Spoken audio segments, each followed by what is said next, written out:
अल्हम्दुलिल्लाह अस्सलातु वस्सलामु अलैका या रसूल अल्लाह अम्मा बाद। सिलसिला है नाजरीन के सवालों के जवाब देने का। नाजरीन में से एक ने हमारे किसी वीडियो के कमेंट्स में ये सवाल किया है कि अगर नापाक होने के बाद, हम बिस्तरी के बाद नापाक हुआ और गुस्ल कर लिया, गुस्ल कर लेने के बाद अगर मनी निकलती है, मनी का इखराज होता है, सफ़ेद पानी जैसा आता है और वो लगता है कि ये मनी है, तो वो जो गुस्ल कर चुका था वही गुस्ल काफ़ी होगा या दोबारा गुस्ल करना पड़ेगा? ये बहुत अहम मसला है। तवज्जो के साथ अव्वल से आखिर बयान को सुन लीजिए, इंशाअल्लाह काफ़ी आपको इस सिलसिले में इल्म हासिल होगा। याद रखिएगा, इसमें दो सूरतें हैं। इस हवाले से तफसील ये है कि अगर गुस्ल फ़र्ज़ होने के बाद कोई ऐसा काम किया कि जिससे पहली मनी जो शहवत के साथ अपनी जगह से जुदा हुई थी, उसका कुछ हिस्सा अगर जिस्म में रह गया हो तो वो बाहर निकल आए। मसलन पेशाब कर लिया है या सो गया है या 40 कदम चल फिर लिया है और यूँ काफ़ी इत्मीनान हो गया कि पहली मनी का कोई हिस्सा अब जिस्म में बाकी नहीं रहा। फिर उसके बाद गुस्ल किया और गुस्ल के बाद मनी का कोई कतरा निकला, तो इससे दोबारा गुस्ल फ़र्ज़ नहीं होगा कि ये अब नई मनी है जो बगैर शहवत के जुदा हुई है। ठीक है, यानी हम बिस्तरी हुई, आदमी नापाक हुआ, गुस्ल फ़र्ज़ हो गया। अब गुस्ल फ़र्ज़ होने के बाद कुछ ऐसा किया बंदे ने कि जो मनी के कुछ हिस्से अगर रास्ते में रुक गए हों तो वो बाहर आ गया हो।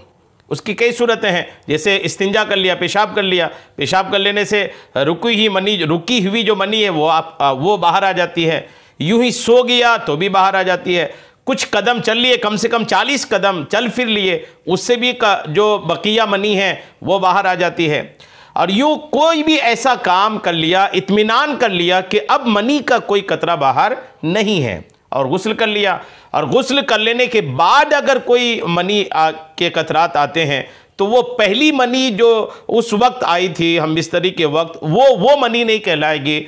ये कोई नई मनी होगी जो बगैर शहवत के साथ जुदा हो रही है, और बगैर शहवत के साथ जो मनी निकले उससे गुस्ल फ़र्ज़ नहीं होता। लिहाजा अगर कोई ऐसा अमल, कोई ऐसा काम कर लिया हो कि जिससे बकिया मनी निकल जाए, तो अब दोबारा निकलने से मनी गुस्ल फ़र्ज़ नहीं होता। और अगर दूसरी सूरत भी सुन लें, और अगर गुस्ल फ़र्ज़ होने के बाद इस तरह का कोई काम नहीं किया, गुस्ल जैसी फ़र्ज़ हुआ तो कोई ऐसा काम नहीं किया कि बकिया मनी जो रास्ते में रुकी है वो बाहर आ जाए, ऐसा कोई काम नहीं किया था, तो फिर गुस्ल कर लिया, ऐसा काम किए बिना गुस्ल कर लिया, फिर उसके बाद मनी का कोई कतरा निकला, तो उसे पहली मनी का बकिया यानी बचा हुआ हिस्सा शुमार किया जाएगा और उसके निकलने के बाद दोबारा गुस्ल करना लाजिम होगा।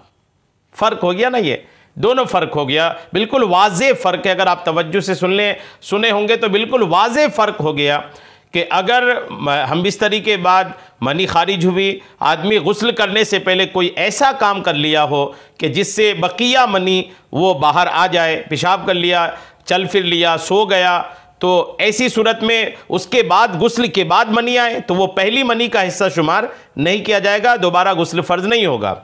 और अगर कोई ऐसा काम नहीं किया, हम बिस्तरी के बाद कोई ऐसा काम नहीं किया कि बकिया मनी जो है वो बाहर आ जाए, तो ऐसी सूरत में गुस्ल कर लेने के बाद दोबारा जब मनी आएगी तो उस मनी को पहली मनी का ही हिस्सा समझा जाएगा और उन पर गुस्ल भी दोबारा फ़र्ज़ होगा। उम्मीद है मेरी बात आपको समझ में आ गई होगी। अल्लाह करीम हम सबको शरीअत के तमाम मसाइल सीखने, समझने और उस पर अमल की तौफ़ीक़ अता फ़रमाए। आमीन बिजाहिन नबील अमीन सल्लल्लाहु तआला अलैहि वसल्लम।